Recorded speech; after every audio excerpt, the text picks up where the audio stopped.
Shalom, selamat pagi Bapak Ibu Saudara dikasih oleh Tuhan, puji Tuhan. Haleluya. Saya berharap kita semua dalam kondisi yang sehat walafiat. Mari kita berdoa bersama-sama. Terima kasih Tuhan Yesus, terima kasih pada pagi hari ini Tuhan, di mana Engkau selalu memberikan berkat kepada kami Tuhan. Engkau juga memberikan anugerah kepada kami sehingga hari ini kami boleh menikmati karya-Mu Tuhan. Kami boleh menikmati kasih-Mu, kami bisa menikmati semua kebaikan Tuhan. Terima kasih Tuhan Yesus. Sebentar kami mau merenungkan firman-Mu. Kiranya firman boleh menjamah kehidupan kami, firman boleh mengubah kehidupan kami semakin indah di hadapan Engkau. Di dalam nama Tuhan Yesus, haleluya, amin. Bapak Ibu Saudara yang dikasihi oleh Tuhan, bacaan kita pada pagi hari ini terambil di dalam 1 Raja-Raja 11. 1 Raja-Raja 11 ayatnya 1 sampai 13. Di dalam Alkitab ada perikop yaitu Salomo jatuh ke dalam penyembahan berhala. Pada pagi hari ini Bapak Ibu, saya akan memberikan judul yaitu Setia Segenap Hati. Puji Tuhan, setia segenap hati. Di dalam firman Tuhan yang terambil di dalam 1 Raja-Raja 11 dikatakan di sini, adapun Raja Salomo mencintai banyak perempuan asing. Di samping anak Fir'aun, ia mencintai perempuan-perempuan Moab, Amon, Edom, Sidon, dan Het. Padahal tentang bangsa-bangsa itu Tuhan telah berfirman kepada orang Israel, janganlah kamu bergaul dengan mereka, dan mereka pun jangan bergaul dengan kamu, sebab sesungguhnya mereka akan mencondongkan hatimu kepada ilah-ilah mereka. Hati Salomo telah berpaut kepada mereka dengan cinta. Bapak Ibu Saudara yang dikasihi oleh Tuhan, diceritakan di sini bahwa Salomo itu mempunyai istri, gundiknya 700 ya Bapak Ibu. Ya. Lalu belum istri sahnya, ya. Sepintas tentu kita menganggap hal ini bukan hal yang lumrah karena istrinya lebih dari satu. Tetapi di dalam perjanjian lama, ya, banyak para tokoh-tokoh Alkitab itu istrinya lebih dari satu, ya. Dan itu sepertinya hal yang lumrah, hal yang wajar pada waktu itu. Tetapi pada pagi hari ini yang kita pelajari adalah bagaimana Salomo yang dikenal dengan penuh hikmat ini, hatinya begitu mengasihi Tuhan, bisa berpaling dari Tuhan. Di dalam ayat yang keempat dikatakan begini Bapak Ibu, sebab pada waktu Salomo sudah tua, istri-istrinya itu mencondongkan hatinya kepada Allah lain sehingga ia tidak dengan sepenuh hati berpaut kepada Allah. Allahnya seperti Daud ayahnya.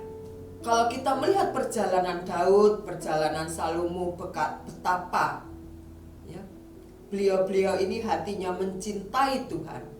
Betapa hatinya beliau-beliau ini dekat kepada Tuhan. Dia mempunyai suatu kesalahan, lalu datang kepada Tuhan, Tuhan mengampuni kesalahan itu. Tetapi pada pagi hari ini kita melihat ternyata Salomo ini bisa berpaling kepada Tuhan. Dari tema yang saya berikan pada pagi hari ini, setia segenap hati. Segenap hati itu bisa diartikan utuh, penuh, tidak terpisah-pisah. Seperti bulatan yang tidak ada lubangnya sama sekali, sekecil apapun tidak ada. Benar-benar dia itu utuh. Ya, tidak ada cacatnya, segenap. Seluruhnya, seutuhnya.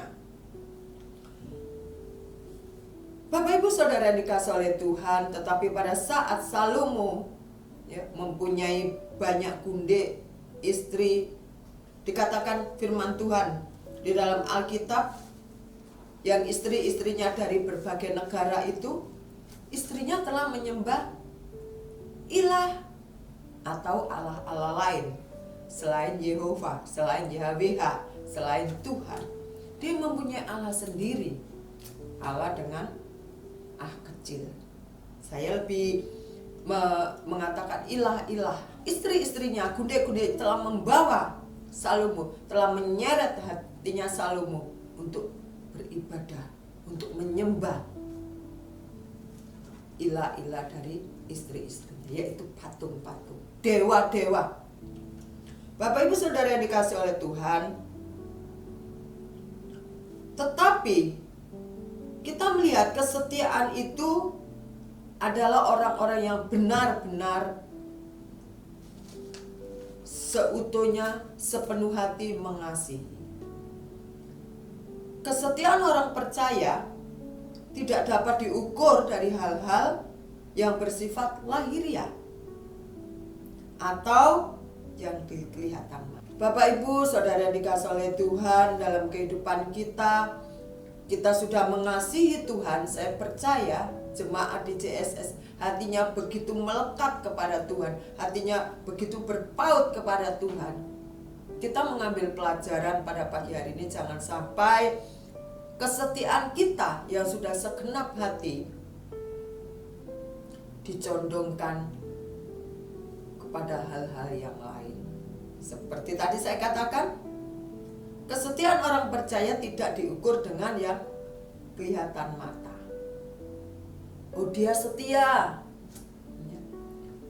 rumahnya susun 7, mobilnya 12, hidupnya makmur, anaknya semua sukses. Tidak, Bapak Ibu. Bila saja orang yang rajin ke gereja, bahkan menjadi seorang rohaniwan, Bapak Ibu ya, tanpa sadar masih memiliki ilah lain dalam hidupnya, bisa itu juga terjadi. Meskipun sebenarnya ia sama sekali tidak berniat untuk dicondongkan, disesatkan, dialihkan. Kesetiaan segenap hati itu perlu kita pertahankan. Kesetiaan harus dilihat dari sikap hati yang sangat batiniah dalam kita mengasihi Tuhan, yaitu bagaimana penghargaan kita terhadap barang-barang yang kita miliki. Tetapi intinya pada pagi hari ini, Bapak Ibu Saudara yang dikasihi oleh Tuhan, orang yang setia tidak akan menghargai hal-hal yang fana. Kita melihat kan, Salomo itu karena istrinya cantik-cantik, dia mulai berpaling. Kondisi sekelilingnya telah mengubah hati Salomo untuk berpaling kepada Tuhan. Kita belajar dari, sekali lagi saya katakan, kita belajar dari sikap Salomo ini. Seperti di awal tadi saya katakan, jangan sampai kita berpikir kesetiaan kita itu, kesungguhan kita diukur dengan hal-hal yang kelihatan, sehingga konotasi dari segenap hati, konotasi dari kesetiaan itu menjadi kabur dengan pengertian kita yang salah. Bapak Ibu Saudara yang dikasihi oleh Tuhan, di dalam Yosua 24 ayat 14 dikatakan, oleh sebab itu takutlah akan Tuhan dan beribadahlah kepadanya dengan tulus, ikhlas dan setia. Jauhkanlah Allah yang kepadanya nenek moyangmu telah beribadah di seberang sungai Efrat dan di Mesir, dan beribadahlah kepada Tuhan. Yosua mengingatkan untuk kita membawa seluruh keluarga kita beribadah hanya kepada Tuhan.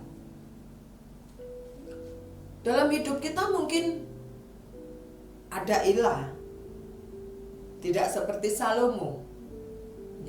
Apa yang menjadi ilah dalam hidup kita? Apa yang menjadi Allah-Allah lain dalam kehidupan kita? Tetapi puji Tuhan, kalau sampai saat ini yang menjadi Allah dalam hidup kita cuma Yesus Kristus, tidak ada yang lain. Yang lain hanya sebagai pelengkap saja. Yang lain hanya sebagai berkat Tuhan yang diberikan kepada kita. Tetapi hati kita tetap tertuju, tetap terarah kepada sang sumber berkat itu sendiri, yaitu Tuhan Yesus. Puji Tuhan kalau sampai saat ini hati kita tidak condong kepada pemberian Tuhan, tetapi hati kita tetap tertuju pada sang pemberi. Sehingga kita tetap dalam lingkup pribadi yang setia dengan segenap hati kepada Tuhan. Bagaimana Tuhan sudah menjaga, memelihara, dan mengarahkan hidup kita kepada kebenaran. Puji Tuhan Bapak Ibu Saudara sekalian dikasihi oleh Tuhan. Biarlah kita belajar dari Salomo ini. Kita melihat hal-hal yang baik yang Salomo lakukan, kita teladani. Hal-hal yang tidak baik yang Salomo lakukan, itu menjadi pembelajaran bagi kita supaya kita tidak seperti apa yang Salomo lakukan. Puji Tuhan Bapak Ibu Saudara yang dikasihi oleh Tuhan. Saya mempunyai suatu kalimat begini Bapak Ibu. Seperti di dalam Yosua 24 ayat yang ke-14 tadi, tentunya firman yang sangat indah mengingatkan kita bahwa kita tetap membawa seluruh keluarga kita dan membawa diri kita beribadah hanya kepada Tuhan saja. Ya. Dengan segenap hati kita ikuti, dengan segenap jiwa kita percayai bahwa Dia adalah sumber di atas segala sumber kehidupan kita. Tidak ada ilah lain. Apapun yang menjadi kesukaan kita di dunia itu hanya sementara sifatnya, tetapi kesukaan yang daripada Tuhan kekal adanya. Selamat pagi Bapak Ibu. Semoga pada pagi hari ini kita diingatkan kembali untuk kita mengasihi Tuhan dan mengikutinya dengan setia dan segenap hati kita. Puji Tuhan, selamat pagi, mari kita berdoa. Terima kasih Tuhan, ajar kami untuk tetap mengarahkan hati dan pikiran kami kepada Engkau saja. Agar hati kami tidak dicondongkan oleh hal-hal yang lain Tuhan. Agar hati kami tidak dibelokkan Tuhan oleh tawaran-tawaran dunia yang menggiurkan ini, sehingga kami terseret, sehingga kami terbawa oleh arus yang membawa diri kami semakin jauh kepada Engkau. Terima kasih Tuhan. Inilah ucapan syukur kami pada pagi hari ini, dan kami serahkan hidup kami kepada Engkau. Di dalam nama Tuhan Yesus, haleluya, amin. Selamat pagi, selamat pada aktivitas Bapak Ibu Saudara sekalian, dan tetap percaya Tuhan Yesus menyertai kita. Amin.